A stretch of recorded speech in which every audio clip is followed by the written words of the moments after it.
कल हमने मराठों के पतन के कारणों पर अध्ययन किया था। आज पुनः उसी के भाग 2 का अध्ययन करेंगे। मराठों के पतन का अगला कारण था, उन्होंने अपनी सेनाओं को पश्चिमी ढंग पर संगठित किया था।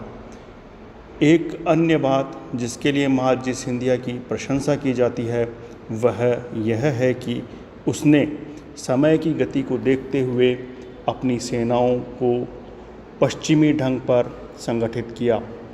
एक चतुर राजनीतिज्ञ होने के नाते उसे इस बात का विश्वास हो गया था कि मराठा राष्ट्र का भावी शत्रु एक पश्चिमी शक्ति होगी और इसलिए जब तक मराठे अपनी परंपरागत युद्ध प्रणाली को नहीं बदलेंगे तब तक उनके जीवन में कोई आशा नहीं है। अगला कारण है उत्तर भारत में मराठा प्रभाव की स्थापना करना।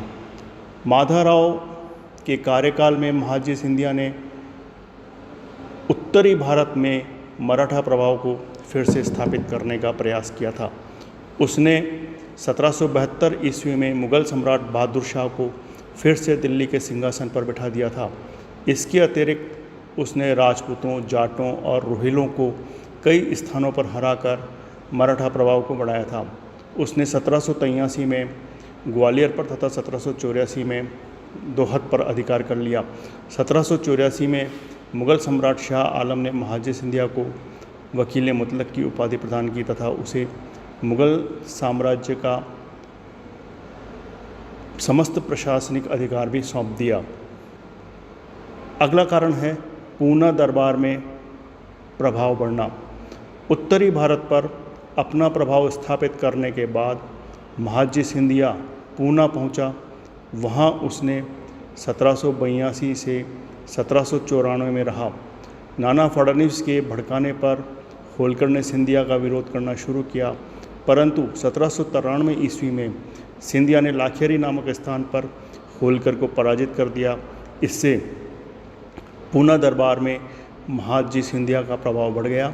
1794 ईस्वी में इस महान नेता की मृत्यु से मराठा जाति की अपार हानि हुई। अगला कारण था मराठों में एकता का अभाव।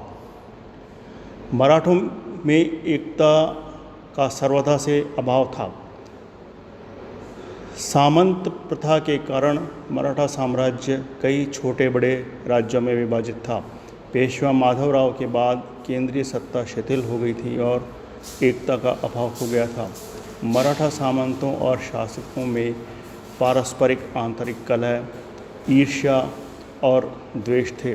वे अलग अलग संधि और युद्ध करते थे, अतः वे अपनी संकीर्ण महत्वाकांक्षाओं तथा स्वार्थ लोलुपता का त्याग कर एकता के सूत्र में नहीं बंध कर अंग्रेज़ों के विरुद्ध कभी संयुक्त मोर्चा स्थापित नहीं कर सके। अगला कारण है दृढ़ संगठन का अभाव। मराठों के विशाल साम्राज्य की एक बड़ी दुर्बलता यह थी कि वह दृढ़ और सुसंगठित नहीं था। मराठा साम्राज्य का स्वरूप एक ढीला ढाला राजनीतिक संघ था जिसका प्रत्येक अंग स्वतंत्र था। भोसले, सिंधिया, होलकर, गायकवाड़ आदि मराठा शासकों और सामंतों की पृथक पृथक भूमि और राज्य थे। इनमें केंद्र का प्रभाव और नियंत्रण नगण्य था, अतः मराठा संगठन षड्यंत्रों और प्रतिस्पर्धा का केंद्र बन गया। इससे वे एक एक करके परास्त होते गए। योग्य नेतृत्व का अभाव। पेशवा माधवराव, महादजी सिंधिया, यशवंतराव होलकर जैसे प्रतिभा संपन्न समर्थ नेताओं के देहांत के बाद मराठों में ऐसा वीर, साहसी और योग्य नेता नहीं हुआ जो मराठों को एकता के सूत्र में बांधने में सफल होता। नाना फडणवीस ने अवध मराठों को पुनः संगठित करने का प्रयास किया, परंतु वह स्वयं दोषपूर्ण था और फलतः उसके विरुद्ध षड्यंत्र होते रहे। उसकी मृत्यु के बाद चरित्रवान, योग्य व समर्थ नेतृत्व के अभाव में मराठा संघ विशृंखलित हो गया। दूरदर्शिता का अभाव।